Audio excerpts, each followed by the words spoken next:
Welcome back sa aking YouTube channel, Jeremy's TV Manila. Like, share, and subscribe. Wala nang pong ito. Libre lang. Tulong mo na lang din sa kapwa mo. Alright, thank you very much po. So, ang topic natin ngayon for today's reflection o ang magandang balita sa araw na ito. Kontento ka ba sa buhay mo? Huwag mong gamitin ang salitang what if dahil talagang negative lang ang iyong maiisip. So marami po kasi sa atin, no? Lalo na pagka nagkaedad ka ng mga 40 and above, 50, mga ganyan, 60, marami ang nagsasabi ng what if hindi ganito ang naging trabaho ko, di ba? What if kung hindi sa'yo napangasawa ko, di ba? Marami tayong mga parang regret sa ating buhay. Kaya minsan, imbis na maisip natin yung blessing, puro na lang reklamo o negative ang ating lumalabas sa ating bibig, ating mga iniisip, puro na lang hinahig. Kumbaga, wala ka ng kakontentuhan dahil nga sa nakikita mo sa iyong paligid, lalo pa yung mga kasabayan mo ay mga umasenso na. Sabi sa Pilipos, chapter 4, verse 12, marunong akong mamuhay sa hirap at ginhawa. Natutunan ko na ang lahat ng ito. Kaya maging anuman ang kalagayan ko, busog man o gutom, sagana o salat, kontento pa rin ako. So yun po na napakalino po ang sinasabi ni San Pablo, apostol, no? Na ang sabi niya, naranasan ko lahat yan. Gutom, kakapusan, kasalatan, di ba? Kabusugan, lahat na. At naging kontento ako sa buhay. So minsan po kasi, o madalas tayong mga tao, no? Yung wala po tayong kakontentuhan sa ating buhay. Yung mga blessing na natanggap natin sa pang-araw-araw ay minsan di mo pa nakikita. Dahil nakatingin ka, no? Nakatingin ka sa mga taong mas angat sa'yo. Halimbawa, sa mga makaklase sa high school o elementary yan o college, no? Nagkaroon po kayo ng reunion. Siyempre, alam naman natin, pagka reunion, minsan pabonggahan lang din yan. No? Makikita mo kung sino sa mga kaklase mo o mga naging kaibigan mo yung talagang umasenso na talaga o yumaman na. Kaya ngayon, ikaw kung nandun mo sa reunion, parang nanliliit ang pagkatao mo. Lalo pa, wala ka pa namang ganong kalaking pera na ipon o na ipunda. Dumarating po sa lahat yan.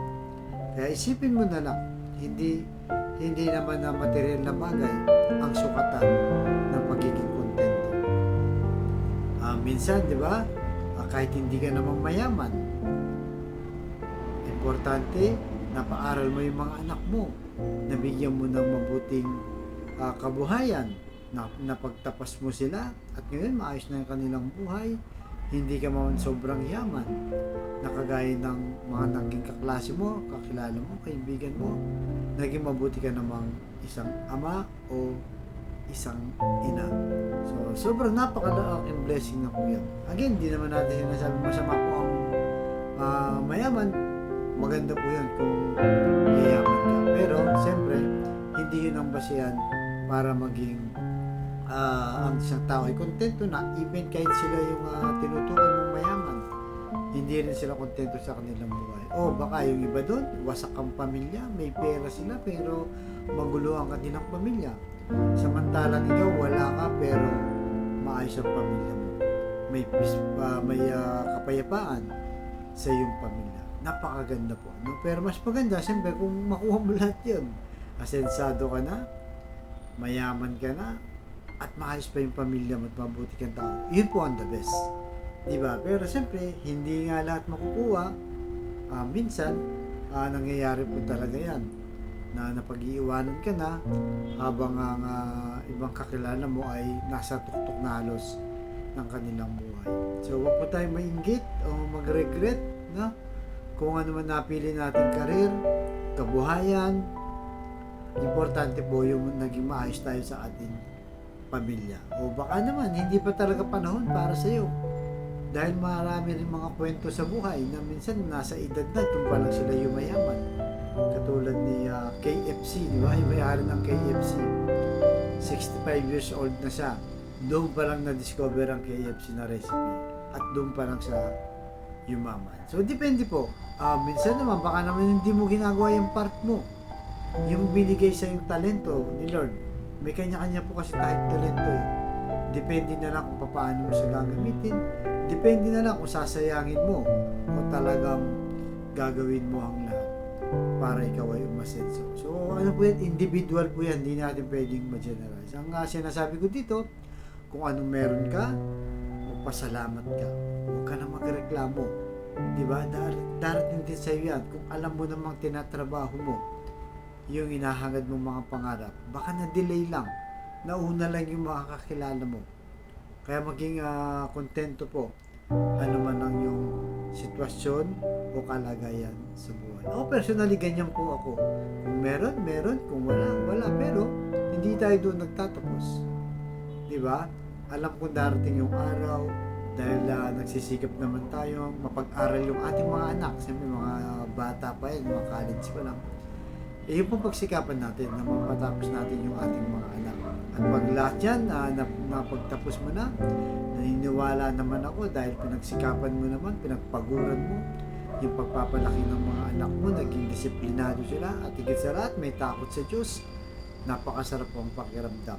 Hindi ka masyadong mayaman, yung kahit tama lang, di ba? Baka hindi pa nga para sa iyo yung kayamanan o yung hinahag-agan mong yaman. Darating din yung para sa iyo. Ako naniniwala po ako na merong nakalaan sa bawat isa sa atin.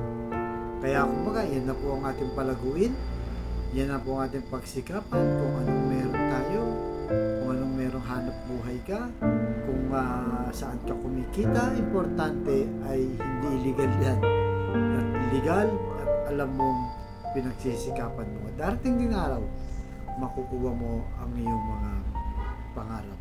Yan po lagi natin ilagay sa ating isipan na ano mang mangyari sa ating buhay, ano man ang ating kalagayan, matuto po tayo makontento at siyempre higit sa lahat, matuto tayo magpasalamat sa ating Panginoon Jesus. Yan po ang pinakamahalaga sa lahat po. Kaya sa kapatid natin nanonood sa aking vlog na may problema sa karamdaman, pamilya at pinansyal, sabihin mo ko sa napakasimpleng dasal na kung ikay maniwala at magtiwala sa ating Panginoong Yesus, ay tsak yun.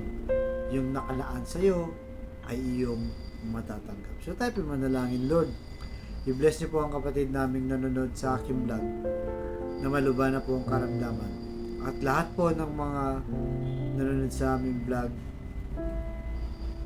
na may karamdaman, ipuhin niyo po ang kanilang karamdaman, kanilang katawan, ng iyong mapagpagaling na kamay, aplusin niyo po at iyong pagalingin.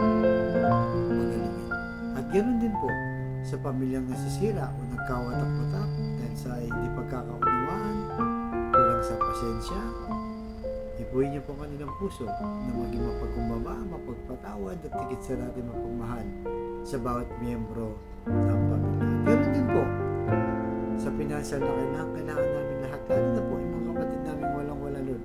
Ultimo pambili ng 1 kilo lang ng bigas, bilang problema pa kung paano nila iraraos ang kanilang pamilya. I-bless niyo po ang aming hanap buhay para sa aming pamilya. Ang lahat ng itinuloy namin sa matamis na pangalan natin, Panginoong Jesus. Amen. To God all be the glory. Sa ngalan ng Ama, ng Anak, ng Diyos, Espiritu Santo. Amen. Thank you very much po.